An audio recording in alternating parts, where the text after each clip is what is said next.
Hello, everyone. It's Mr. Parker, the music teacher at St. Martin's, and I am looking forward to reading a fantastic book with you today. It's entitled Trombone Shorty, and it's written by Troy Trombone Shorty Andrews, illustrated by Caldecott Honor winner Brian Collier.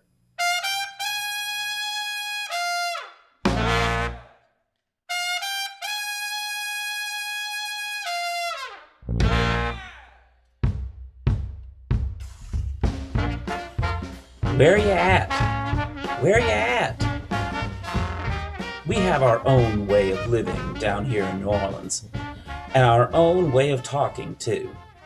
And that's what we like to say when we want to tell a friend hello. So, where you at? Lots of kids have nicknames, but I want to tell you the story of how I got mine. Just like when you listen to your favorite song, let's start at the beginning, because this is a story about music. But before you can understand how much music means to me, you have to know how important it is to my hometown, my greatest inspiration. I grew up in a neighborhood in New Orleans called Treme. Any time of day or night, you could hear music floating in the air. And there was music in my house, too.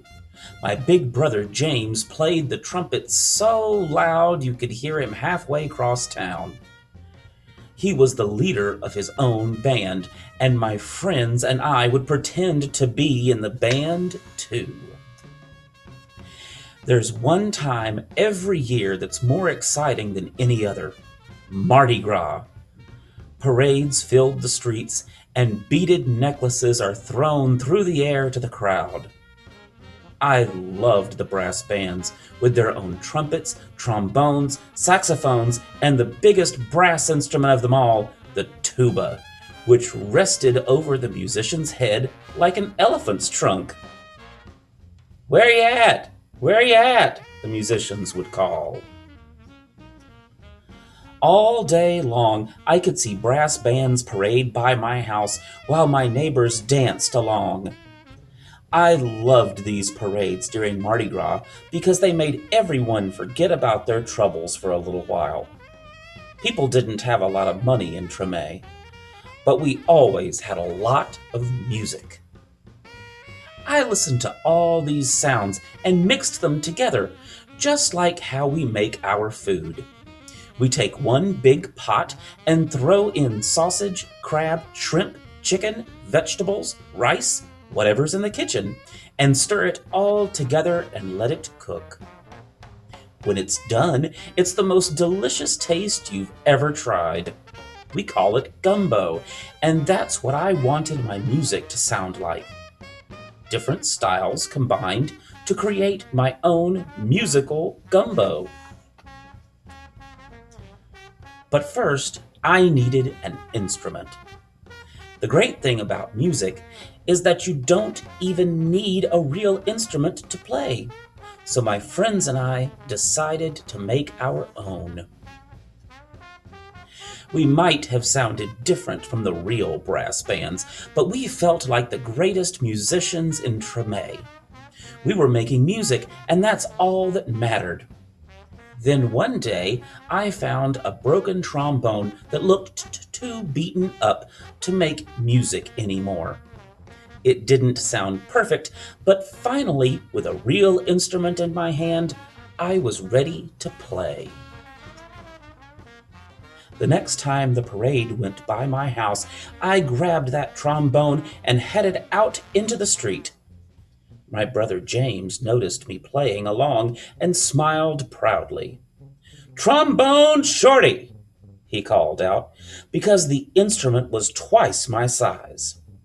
"Where you at?" From that day on, everyone called me Trombone Shorty.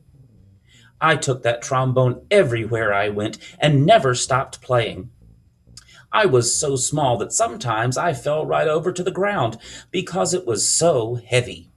But I always got back up, and I learned to hold it up high. I listened to my brother play songs over and over, and I taught myself those songs too. I practiced day and night, and sometimes I fell asleep with my trombone in my hands. One day, my mom surprised me with tickets to the New Orleans Jazz and Heritage Festival, the best and biggest music festival in town. We went to see Bo Diddley, who my mom said was one of the most important musicians of all time. As I watched him on stage, I raised my trombone to my lips and started to play along. He stopped his band in the middle of the song and asked the crowd, "Who's that playing there?" Everyone started pointing, but Bo Diddley couldn't see me because I was the smallest one in the place. So my mom held me up in the air and said, "That's my son, Trombone Shorty." "Well, Trombone Shorty, come on up here," Bo Diddley said. The crowd passed me overhead until I was standing on stage next to Bo Diddley himself. I walked right up to the microphone and held my trombone high in the air, ready to blow. "What do you want to play?" Bo Diddley asked. "Follow me," I said. After I played with Bo Diddley, I knew I was ready to have my own band. I got my friends together and we called ourselves the 5 o'clock band because that was the time we went out to play each day after finishing our homework. We played all around New Orleans. I practiced, and soon my brother James asked me to join his band. When people wondered who the kid in his band was, he'd proudly say, "That's my little brother, Trombone Shorty. Where ya at?" And now I have my own band called Trombone Shorty and New Orleans Avenue, named after a street in Trombone. I've played all around the world, but I always come back to New Orleans. And when I'm home, I make sure to keep my eyes on the younger musicians in town and help them out, just like my brother did for me. Today, I play at the same New Orleans Jazz Festival where I once played with Bo Diddley. And when the performance ends, I lead a parade of musicians around, just like I used to do in the streets of Treme with my friends. "Where you at? Where you at?" I still keep my trombone in my hands, and I will never let it go.